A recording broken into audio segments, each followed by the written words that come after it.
Olá pessoas, tudo bom? Sou a professora Jamires e nós iremos falar hoje sobre o que é mito, como é que as pessoas compreendem e veem o mito e o que de fato é o termo mito e o que é realmente mito. Vamos lá? O que é mito? A ideia que nós temos de mito, antes de pensar sobre o que de fato é que muitas das vezes o mito não são histórias verdadeiras e que são apenas conto, pensamento que começou por conta da filosofia e que questionou a veracidade de mitos. Então, o que é que eu quero dizer com isso para vocês? É que nós temos a compreensão de mito como sendo algo,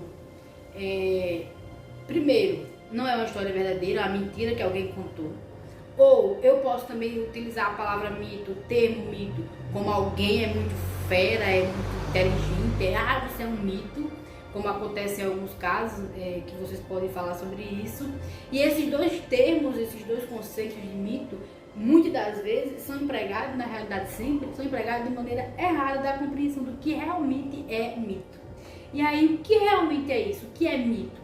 Os mitos são histórias verdadeiras, e aí você pode perguntar, são histórias verdadeiras por quê? Porque eu não acredito em tal história que contaram em tal lugar, e eu não acho que isso é verdadeiro. Mas quando a gente fala que são histórias verdadeiras, aí nós entraremos em um campo religioso. São histórias verdadeiras, de caráter sagrado, que vai contar a história da criação de algo.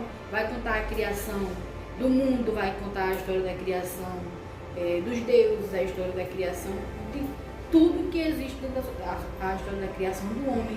Então o mito, o termo mito, a palavra mito, ela é uma história verdadeira na compreensão, na perspectiva sagrada, ou seja, ela não pode ser invalidada, o mito não é invalidado.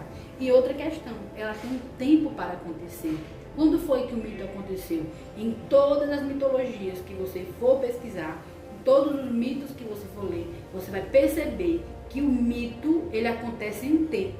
E que tempo é esse? É o tempo primordial do princípio. Um exemplo disso, se você for pegar o texto sagrado, a Bíblia, ele já inicia dizendo: no princípio criou Deus o céu e a terra. Não vai dizer dia 10, dia 11 de 1500 atrás, antes de Cristo. Não fala data. Vai dizer que no princípio criou Deus o céu e a terra.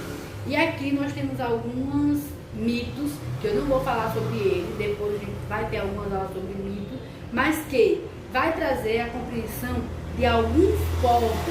Os deuses nórdicos, a mitologia nórdica tem uma compreensão da criação do mundo, tem uma compreensão da criação dos deuses e também compreende o fim, quando a gente vai pensar lá no fim de toda a humanidade, todo o universo, para os nórdicos, que é totalmente diferente do cristianismo.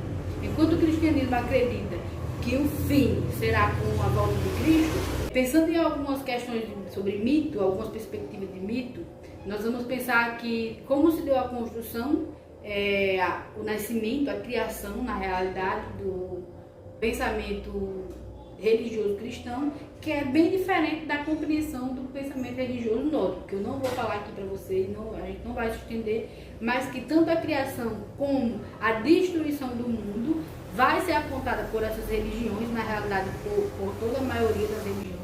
Poucas, como o budismo, não fala sobre destruição do mundo, mas que cada uma religião vai ter o seu mito de criação, o seu mito de finalização ou de destruição do mundo, como foi criado os deuses, como é todo esse processo que se desenvolveu da sociedade, ele vai ser explicado através das religiões pelos mitos.